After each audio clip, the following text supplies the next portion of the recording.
every Sunday. My mom would always bring me my bottle along with her so I could drink in intermission. And I specifically remember one time at a grocery store, my favorite wrestler, my favorite luchador was there, was Tinieblas, with his little mascot, Aluche. And I met him, and when I met him, I thought it was the coolest thing ever. And ever since then, I couldn't stop talking about wrestling. Wrestling has been my passion, my life, and it's just something that I really grew up with, and I still have that picture, that Polaroid picture of me and my favorite wrestler ever, Tinieblas, and Lucha. I'm like 6 years old, standing right next to him. And I think that's the point when I'm like, I think I could do this. You always have that piece of merchandise you keep after you meet a wrestler that you wanted to meet for years and years. I find like an action figure or especially an autograph if you get one. Yeah, definitely. Everybody has that little momentum that they carry along with them. Yeah, luchadors have been wearing masks since the 1930s. That's something that's over like 75, 80 years they've been doing that. That's kind of really cool. Yes, definitely. Definitely a big tradition down there in Mexico. I can't say that I've ever wrestled with a mask on or actually tried wrestling, but I can only imagine how difficult it actually is wrestling under a mask, you know? I bet. You have to definitely control your breathing. I actually have a mask. Haven't had the chance to wrestle with it yet, but I bet it'll be quite difficult. Okay, give me one word here to describe wrestling, and why would you pick this word preferably to describe it? If I could pick a word, I would definitely describe it as art. Art because it is definitely an art form, and just like any art, either paintings or photography, it goes through changes. It goes through different periods and different phases throughout, like we see back in the day, back in the golden age of wrestling, back Yeah. when it was reign supreme, and then the attitude era, and then now this era, which is kind of like the PG era. And as we see through the years, art has developed and transformed itself as well. But I think wrestling is almost becoming a lost art, and I want to bring it back and be what it used to be. And when people see me wrestle, I want to be like, oh yeah, I remember. Like, oh, she reminds me of what it used to be like back in the Yeah. day. So I think definitely want to describe wrestling as an art form, as Yeah. art. Yeah, and the way you describe it's pretty cool too. I started drawing stickman, and then I went through a transitional period when then my art became smudge art because I wasn't exactly that great of a drawer. But the way you describe it is pretty cool too. Wrestling is an art, and there's so many different people approach it in so many different ways. You have your high flyers, you have your ground-based, your ring generals. You have so many different groups, of people. And I think that they all contribute equally, and as long as we keep contributing and see diversity, I think we're going to have a product that people are going to continue to criticize, but always find themselves watching. Definitely. Art and wrestling is up to your own interpretation. If you like abstract if you like abstract art, you could be like high-flying wrestling. If you like portrait art, you could be like a technical wrestler. And definitely, I do agree with you. It's all very different. Everything has a different stage. Everything has a different field, but we're all in the same wrestling category. Yeah, and we have That's just me. so many different fans too. Like, how do you find the fans? Do you enjoy like intermingling with them, responding to them? How do they respond to you? Oh yeah, definitely, of course. I think being part of wrestling is almost you have to like the kind of interaction part. It's kind of like part of the job. Like you can't not like doing that. It almost goes hand in hand with it. Fortunately for me, I love talking. I don't know if you can tell, but I'm a big fan of public speaking. I'm not shy. I'm very outgoing. So definitely talking to the public and talking to the fans comes so naturally to me. I've been in theater ever since I was little. I'm actually a major in public relations, so I'm definitely used to being up in front of a crowd, talking, interacting with them, and definitely getting their perspective of things. Sometimes you just need to hang out with the fans or listen to what they say and take what they want to see or what they think about your wrestling and incorporate it and see how you can make yourself better. So I definitely have a positive reaction with all my fans. I try to keep in touch with them, whether it be social networking or in person. But I definitely feel like I have a real positive reaction with any fan anywhere I go. So. Yeah, and you have these wrestlers too. Public speaking is such a huge part of it too, because you have all these different campaigns, like the Be a Star campaign, raising awareness for bullying. You had that WrestleMania rating challenge, I think it was called, and I know TNA Wrestling does something similar to that too. It's nice, when you see all this public speaking happening, and it really, triggers a certain audience and motivates them in a certain direction. That's absolutely wonderful. It's great. Definitely, yeah, for sure. It's great. And I never had anything like that when I was growing up. I never had the Disney stars on television telling me to read. I just had to do it myself. Yeah. Exactly that's how the times have changed. that's the crazy thing. You mentioned social networking too. You have a Facebook page. I guess that's the only thing you're operating off of now. How do you find the response on your Facebook? Do you get a lot of feedback?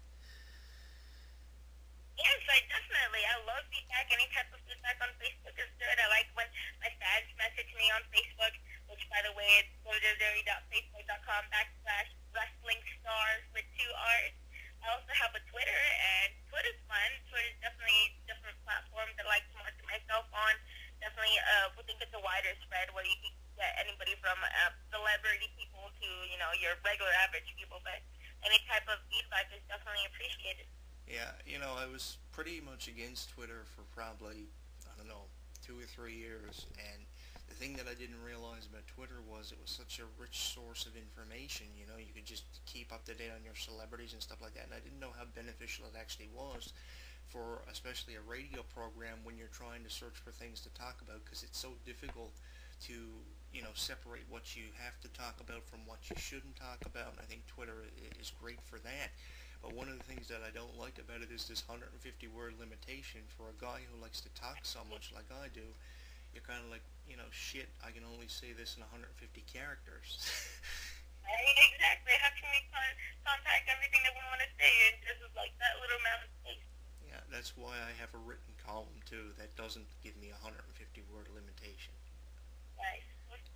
Some people have actually got irritated with that too. They've actually canceled their Twitter accounts. I know Miley Cyrus was one who canceled her Twitter account because of that 150 word limitation. Do you mind that, or? I don't mind at all. I think it actually forces me to have a smaller blurb because I know I can ramble and I can talk and go on forever and just get off subject. So it kind of like, reels me in and kind of makes me focus on one particular task at hand instead of like starting talking about something else and then go over here. So I could definitely see why people would not like it or, would find some of it difficult, especially as you as a radio host, like, you want to say more things, promote more things than just 140, 150 characters. But I could see both sides, but I don't have a problem with it. Yeah, there's a lot of stuff I got a problem with in life, and maybe one of these days I'll write about it in my memoirs, and probably somebody will probably pay attention to it. How are you doing in terms of attendance at the independent shows you're working at? Are you getting good crowds? As I said to you before on the phone here before I put you on, a good crowd ranges anywhere from 250 to 300 fans. I've been to independent shows that have seated anywhere from that. It's great when you can draw that. How are you doing with independence or attendance? I mean.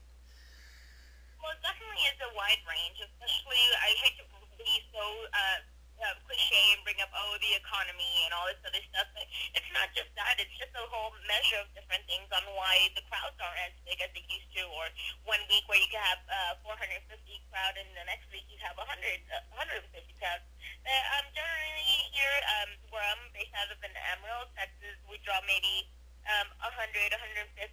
Sometimes I even seen where there's something else in town where it's only like 50 paying, paying audience members. But whatever the attendance number is, I definitely give it all. I definitely give it my all the time. 110% doesn't matter if there's 5 people or 500 Yeah. people. But I would say maybe on average I see 150 to 200 people. Of course, you always have those big shows where if it's an pay-per-view or a big promoting event where you do draw the review for ICW for Impact Zone Wrestling Yeah. out of Lawton, Oklahoma, and it is their second night pay-per-view, and it's a Halloween hangover, and you can find it at GoFightLive.tv, and it's pretty cool because I know they carry a lot of other wrestling promotions. I know they have carried Ring of Honor before, so definitely pretty cool that I can get my name out there, be seen from all around the world, and definitely be part of the iPay-per-view scene. So. Yeah, that's pretty different than that whole pay-per-view thing. That's pretty different because a lot of independent companies, one of their main goals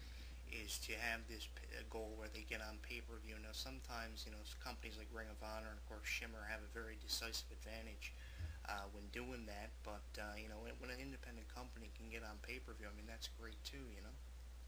Exactly, definitely, I agree. Because the main thing that you want to have to do, of course, is promote it, and that's the job of the promoter. And sometimes, they blame it on the economy for, low attendance and things, but the key thing is promote. If the promoter doesn't promote it, then you run into some bit of a difficulty there, because that's the key thing. That's your job to do. And I think pay-per-view is a perfect way of promoting it, and it's great. I Yes, think, definitely. It's definitely getting the name out there, especially for the casual fan, the one who's not really there all the time, but can still watch it at home and definitely promote, promote, promote. yeah, it's great, and it's something that I hope promoters strive to continue to do, because there are a lot of promoters out there that don't do that, and that's the issue that I talk about a lot on here. The fact that if you're a promoter, the least you can do is promote the event. And sometimes promoters tend to get laid back and basically think that these people are going to show up, but if they don't put up the flyers and things like that. Have you ever had a case like that where a promoter didn't really come through with the promoting part of it? Or I have came across a couple of situations where promoters just focus solely on one market scene or one demographic, such as like Facebook or back in the day MySpace. Viral marketing is important, but I don't think your every fan is going to be drawn off from that. You still need to go kind of old school and print out flyers and put up posters and run TV shows. So social media marketing is good, but I think definitely a lot of promoters need to, think outside the box and expand their wings and definitely try to get every avenue they could promote, not just one. And I have seen a couple promotions that just focus too much in one certain way of promoting. So yeah, definitely promoting in different ways and different platforms is definitely the key. one area it seems like they focus on. They put together a good show with a lot of great talent, but if you don't promote the talent, then you're going to run into a bit of difficulty, and that's an issue that I'm sure that a lot of people will continue to raise, because it's absolutely atrocious when you really look at that. Another thing too that gets on my nerves too is backyard wrestling videos that I see on YouTube all the time. Do you see any of that? Yes, I do. It's actually, anytime I'm bored or need a good laugh, I always look up backyard videos. It always makes me laugh and how bad they are or whenever they get hurt. And if they get hurt, good. That's what they get for not being trained properly. So, That's the funny thing too, because I don't know what kind of logic they or conclusion they come to when these videos, are posted on YouTube, because, on a very rare occasion, somebody is recognized for their backyard accomplishments. There are very few people that have had the opportunity to land a professional contract from these backyard videos. Now, I've seen dozens of them. I've played the video game Backyard Wrestling 1 and 2. It's kind of pointless that they have a video game on this, because it kind of entices you to actually try it and attempt it. But I don't know what the logical conclusion is that people draw from it. right, yeah, definitely. I definitely agree with you. It's something that I am totally against. But if you think that you're doing the right thing, if you think that you're doing taking the appropriate measures and stuff, then so be it. But I don't think you'll ever see me attempt something